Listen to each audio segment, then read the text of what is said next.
रही है, जिसका खामियाजा अब व्यापारियों को झेलना पड़ रहा है।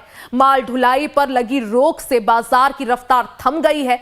बाजारों में सामान की आवाजाही ठप हो चली है और थोक मंडियों से लेकर खुदरा बाजार तक के कारोबारी खासे परेशान हो रहे हैं। प्रदूषण के हालात को देखते हुए दिल्ली सरकार में पर्यावरण मंत्री मनजिंदर सिंह सिरसा ने 18 दिसंबर से BS6 के नीचे सभी वाहनों की एंट्री पर प्रतिबंध लगा दिया था, जिसका नुकसान अब कहीं न कहीं कारोबारियों को हो रहा है। कारोबारियों का मानना है कि इस वजह से 40% तक जो है वो फुटफॉल आया है, क्योंकि बाहर से गाड़ियां अंदर आ ही नहीं पा रही हैं, जिसका नुकसान अब उन्हें झेलना पड़ रहा है। वहीं अगर इसके विपरीत देखें तो जिस दिन से ये फैसला लिया गया अब उसको 8 दिन हो चुके हैं, बावजूद इसके एयर क्वालिटी इंडेक्स में कोई सुधार नहीं हुआ है। जी हां, दिल्ली में BS4 गाड़ियों की नो एंट्री है। इसकी वजह से कारोबार पर ब्रेक लग गया है। माल की आवक घटने से ग्राहक निराश है। व्यापारियों को घाटा लगातार बढ़ता जा रहा है। Chamber of trade and industry के मेंबर राहुल अधलख का मामले को लेकर क्या कहना है, ये भी आपको सुनवाते हैं।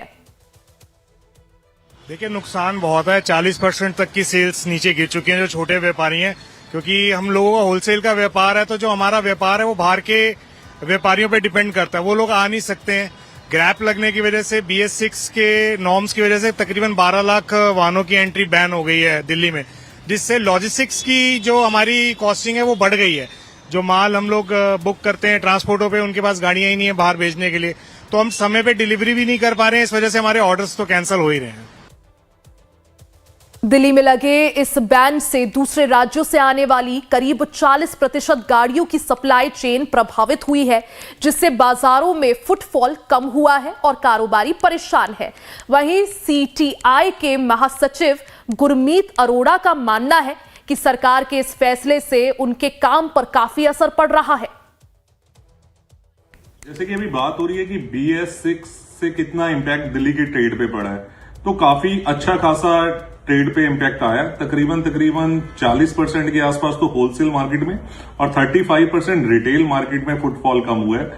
जैसे कि सब जानते हैं, दिल्ली में अच्छी खासी होलसेल की मार्केट्स हैं। सदर बाजार, कश्मीरी गेट, चांदनी चौक, करोल बाग में टैंक रोड भी है, कपड़े का भी है, बाकी सारी चीजों का है, खारी बावली है।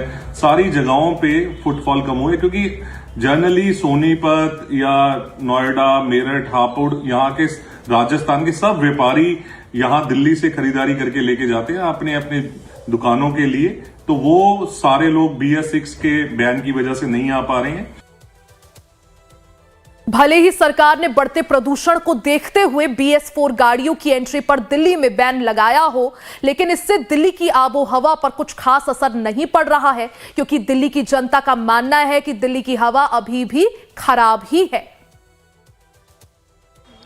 वो तो आपके सामने ही है, ऐसा कुछ हुआ नहीं है। उल्टा मेरे ख्याल से एक्यू नीचे ऊपर पहुंच चुका है। 400 प्लस चल रहा है दिल्ली के अंदर। जब ये केजरीवाल सरकार थी तब ये बोलते थे कि केजरीवाल सरकार एफर्ट तो करती थी, ऑडिबल आती थी, रेड लाइट ऑन, बत्ती ऑफ, गाड़ी ऑफ कीजिए। ये सरकार कुछ कर ही नहीं है, सिर्फ अपने घर में बैठे हुए तमाशा कर दिया। भी जो काम है, मेन काम है, वो कर नहीं रहे, मगर छोटे छोटी चीजें, पब्लिक को परेशान करना, बहुत सारी चीजें हैं जो कि नहीं। कंस्ट्रक्शन का काम कह रहे हैं प्रॉपर बंद कर रहे हैं, लेकिन हम गलियों में घूम रहे हैं, इधर घूम रहे हैं, काफी जगह कंस्ट्रक्शन का काम चल रहा है। इनकी खुद अभी तो तमाम सावधानियों के बावजूद, नियम लागू होने के बाद